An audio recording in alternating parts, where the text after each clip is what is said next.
Hello, Hannah Chelsea, the Baby Maven here, and I am so excited to welcome you to today's expert interview.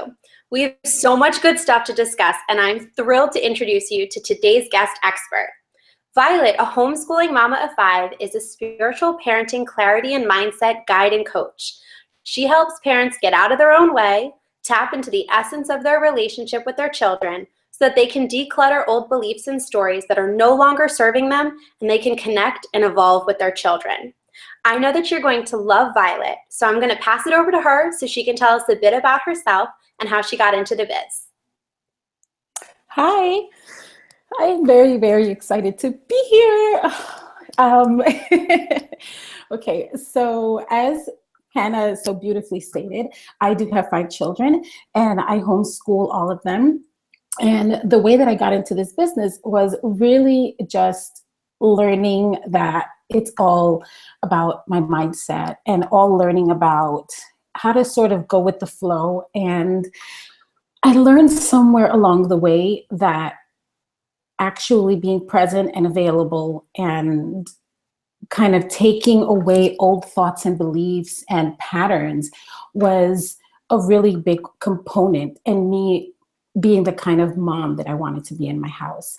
And along the way, I had all of these sort of little snippets and droplets of these aha moments and joy. And I was like, you know what? I totally need to share this with other people because we don't have to be those frustrated moms all the time. You don't have to feel so disconnected. You don't have to feel like if you're struggling and fighting all the time with your kids, like it can be fun and joyful and you can learn how to get out of your own way. And that's what I did. And I do that all the time. And I think it's really important in today's day and age for us to understand that, and so that we can consciously put into our relationships with our kids what we want rather than those old stories and beliefs and all that cluttered stuff from before they got here. So I'm like super duper excited to just share that with everyone and scream it from the rooftops. That's wonderful. And as you were saying that, I was just a little bit curious about, so was this, did kind of this like, these like droplets and these little like snippets of things start when you had your first child? Or was this something that like after you had a few children, you were like, okay, yeah, these little moments of like beauty and real enjoyment could be a huge or like the majority of your parenting experience? And like when throughout your mommyhood did you kind of decide that, yeah, I can bottle this up and share it with other people? I think that the realization started when my oldest two, who are now 10 and 9, were about 2 and 3.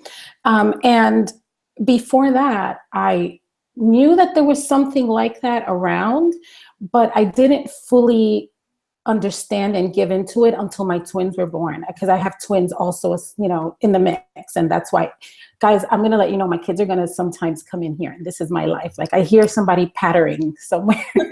So, hi baby, you have to go with daddy. Okay. And then my little one came in here. And I just realized, thank you very much. I realized somewhere along the lines that it's just learning how to sort of flow with everything and learning to get the good stuff out of the stuff that seems challenging or seems like if it's just stuff that's not working. For example, right now with my little one, he's like in here and you can see his little head. His little Oh, hi. And it's just learning how to roll with that stuff and learning how to take the better out of it. So one thing compounded into the next, and that's kind of where it started. So I didn't have the full understanding until I had all of them. And it's like trial by fire. Like sometimes when it's a little bit and a little dose, you don't really fully get it. And then when everything comes, you're like, oh my God, okay, I have to figure this out. So I figured it out through trial by fire by having so many kids, so many of them so small all at one time. And I remember at one point, I was like, this can't be it. Like, this cannot be what I signed up for. There has to be something else. And I made the conscious decision to look for what it was that was going to help me. Yes, I'm talking. Yeah, go with that. It's okay. So yeah, that's what happened. That's awesome. I love it that you started from a place of just kind of your own experience and then realized all of these valuable things that you could share with others. Yeah. And something that I know that we had talked about previously, and I wanted to make sure that you were able to share with our viewers, is there were two different terms that you used, and one of them was sacred parenting. And can you describe that for everybody that's watching? Yes. Sacred parenting, to me, what that means is really parenting that helps you grow as a parent and as a person, and parenting that helps you become better and connects you to the source of who you are as a result of the relationship. Because, you know, it happens with anything and anyone, even when we are like in a relationship with someone and we don't realize that it's, here he comes again, and we don't realize that at the time, and we're having a struggle or something. Once we give into that, you learn something. We always get something out of something. And when we give into that and we learn how to sort of just use it, is where that comes in. Uh-oh.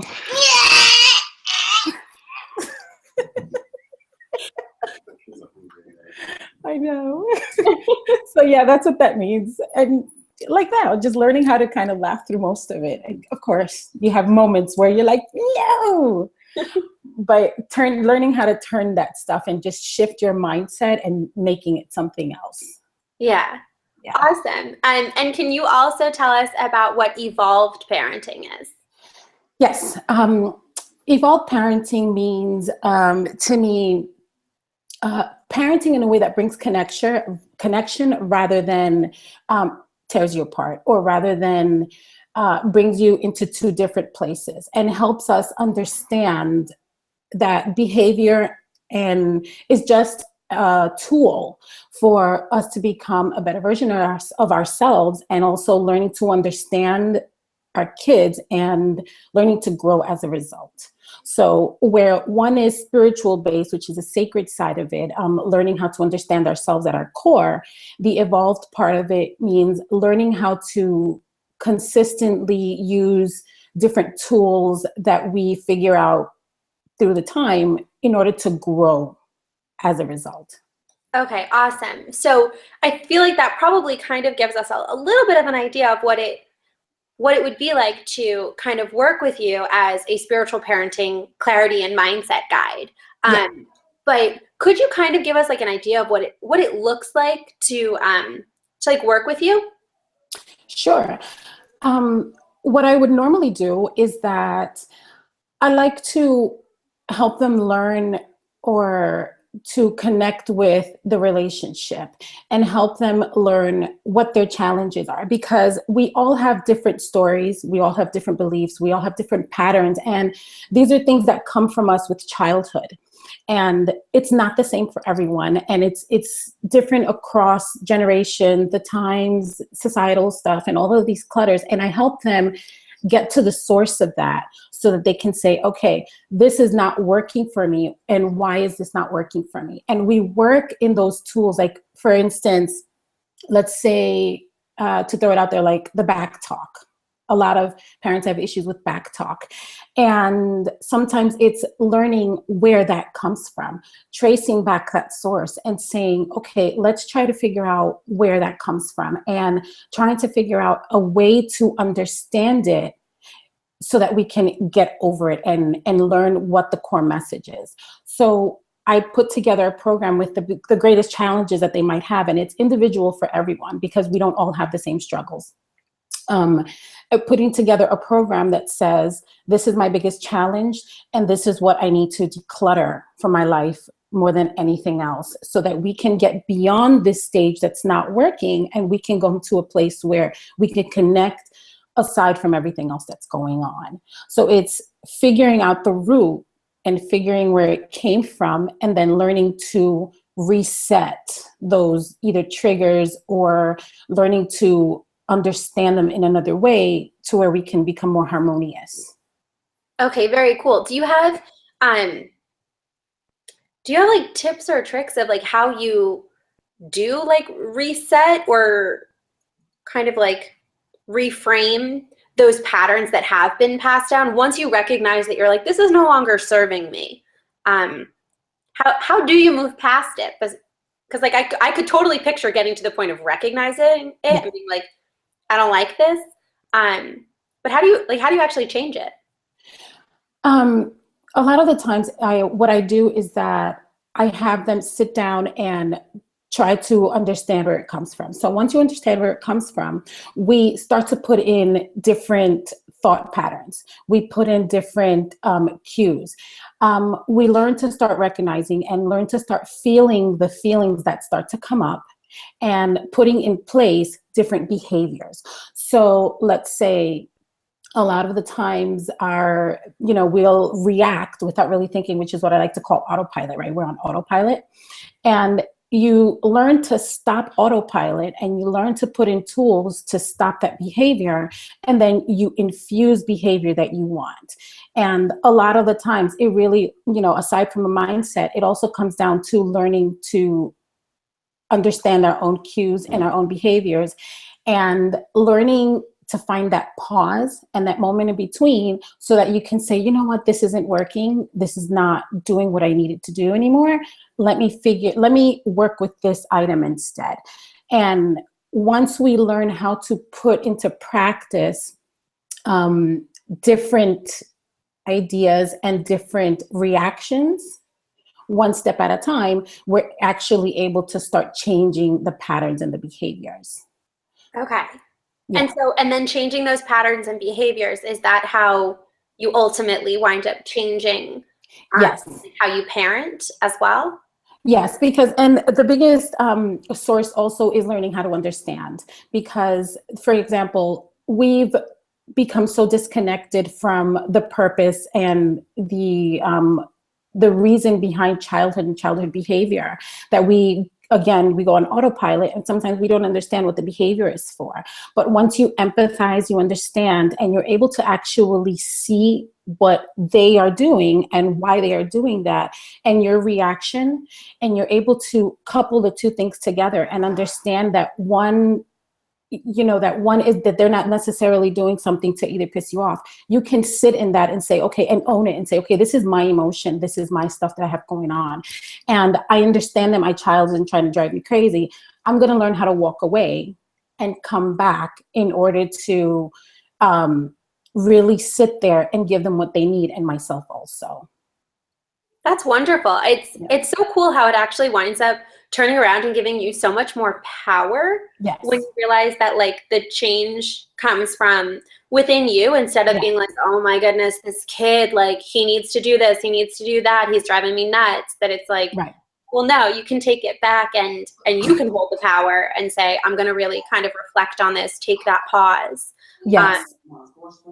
I can see how it would be such a rewarding way to parent and also just like bond with your child, just like to have this relationship with empathy. And I like that a lot. This is I'm getting so much out of this. It's so good to me.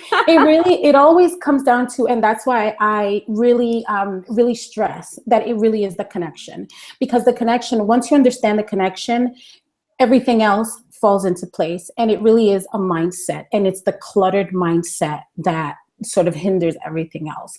So once we learn to, it's funny because I speak to so many moms, and a lot of times they're like, I'm having this issue and I don't know what's going on. And once they understand the root and why it happens, and then they understand, okay, this is what I'm putting into it, it's like the mind shift happens. It's like, it turns completely. And it's like, oh, okay, I get it now. So it's, like the old adage, if it doesn't start from within, nothing else is happening. Like nothing without changes if it doesn't, the realization and the awareness doesn't start within, which is why, I really work with mindset and clarifying and decluttering those behaviors. Yeah. I'm curious. I know that you said it is based on each individual, like what patterns they've kind of had passed down and things like that. Are there common ones though that you come across a lot, just that our viewers might be like, oh, okay, like, yeah, I get what you mean when I say I have a pattern that's passed down. Like you mentioned back talk. Back talk is one. A lot of parents have an issue like with back talk and things like that, or with kids not doing what they say instantly, like you have to do this right now, and this is what I say because this is the way that I say that it has to be. And a lot of it really comes from control and from feeling that we have to control the situation, control our kids and control our lives. And that's one. Another really big theme is also feeling the way that we view childhood, for instance, where we think that our children don't necessarily have a lot of stuff to tell us or teach us, and we are the ones that know it all, and we sort of have to tell them everything what to do. And it comes from a lot of control-based issues, a lot of ideas that we pretty much are the ones that have to know exactly what's going on. So I would work on a lot of parents with, well, why do you feel that you have these control issues? Where is it that you feel that you have to make these sort of shifts and changes? How can we work together to where it can be a mutual relationship rather than me telling you what to do and then you're reacting to me because you feel that you're not being heard? So let's figure out how that works for the both of us. A lot of pressures that we put on ourselves, like for example, gender issues or gender problems, right? Where I, being the mom, I'm the one that has to be in charge of all of this other stuff. And I'm the one that has to figure out all these things for my kids. And, I make myself crazy because I feel like I have to have all these have-tos, that I have to do the laundry. I have to, make the dinner. The house has to be clean. And these things, when we don't realize that, they sit in the back of our minds. And they make us, grumpy, you get cranky, you start to become like, I was a big martyr for a really long time. And I had to reset that story and say, I don't have to do all of this stuff to be a good mom. So a lot of those resets happen. And it's learning how to first recognize those stories and then work with changing the stories. So a lot of that stuff is things that I work with. Okay, very cool. And something else I wanted to cover, and you kind of started to hint on it there, that like, some of it is also just that, we have these gender roles and that there can be these pressures to do things. Something I know we had talked about previously, I want to make sure our viewers hear about it too, is how can you honor your children, but then also honor yourself? Right. A lot of it comes down to balancing things, which never really happens. Like you can never really fully balance, but learning to balance what we have going out and what we have going on, and trying to understand that when we learn to flow with life and what's going on, rather than trying to, like I said a few minutes ago, rather than trying to control everything, it works out much better because we always have in the moment available the things that we need in our lives in order for us to gain the maximum with whatever we need. So learning to always reach for balance and reach for those things that are going to give us what we need at the moment are the things that work the best for us. And when I say, okay, what are your needs that you have right now? How can I meet those needs? And then how can I meet my needs as well? And learning to figure out how to put those two things together is really sort of the key component with a lot of things, because when you make the relationship a priority and you make the connection a priority, you always learn to get what you need to make that happen. Awesome. And to learn to keep continuously balancing and learning how to go with that so that you can gain what you need.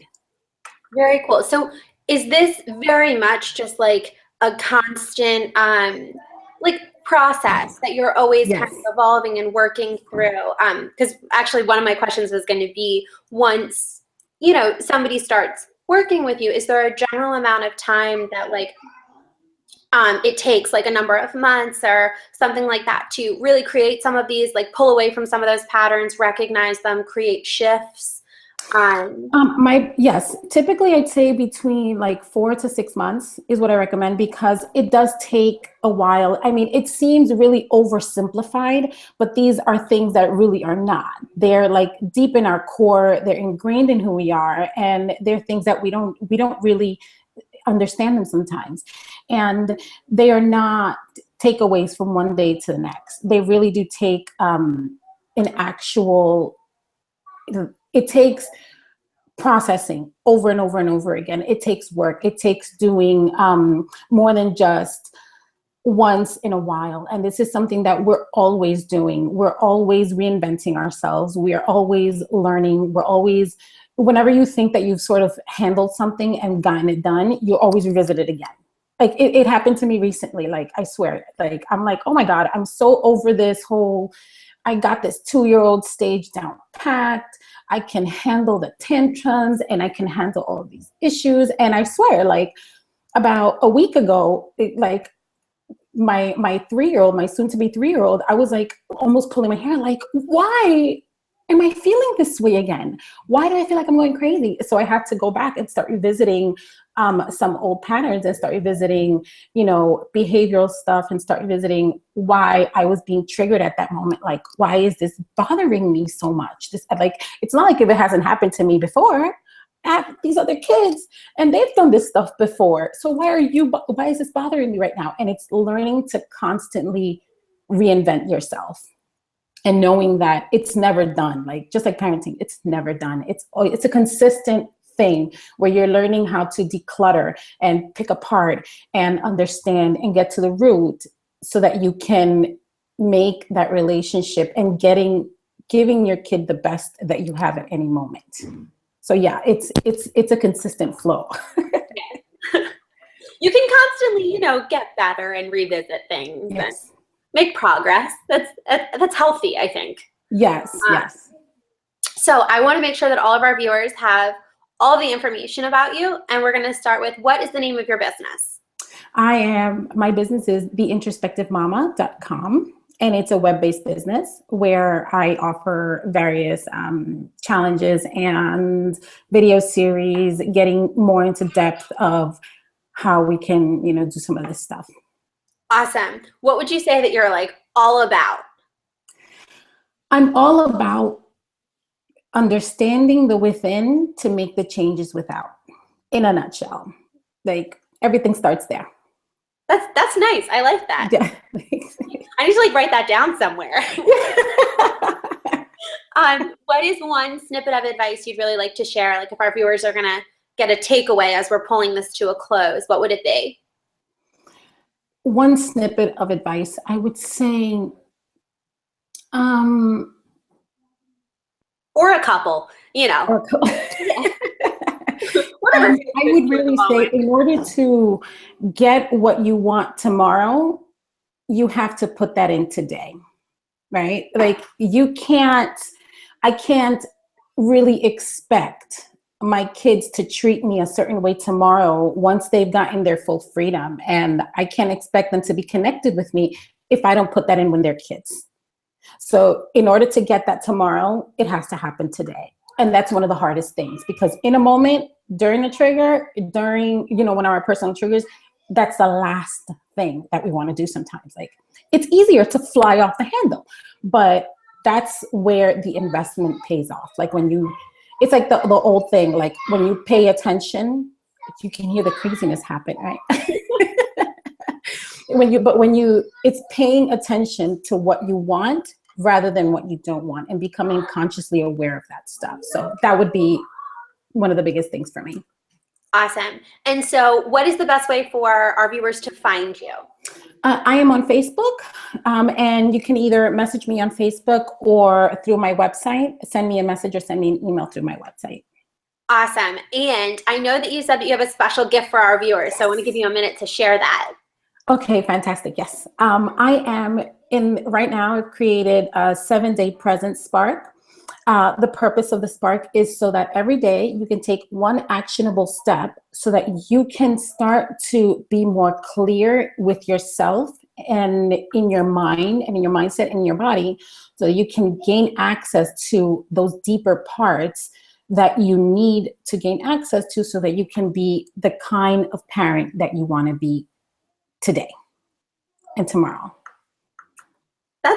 Oh my gosh, that's like such incredible value. Like, I am thrilled that you are sharing that with everybody. I'm very excited to have this program out.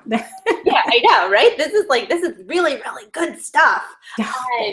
So, viewers, I want to remind you that if you would like to connect with Violet, which of course you want to, you can go to her website, you can go to Facebook, and all of those links are in the email that you received with this video, in addition to the link and the information you need to receive her awesome gift to you. So definitely check those out. Click away, connect with Violet, because she's absolutely incredible, and you don't want to miss up. What does that even mean? You don't want to miss out on the opportunity to connect with her. I got so excited that my words just went like, yeah. So Violet, thank you so much for taking the time to share your expertise today.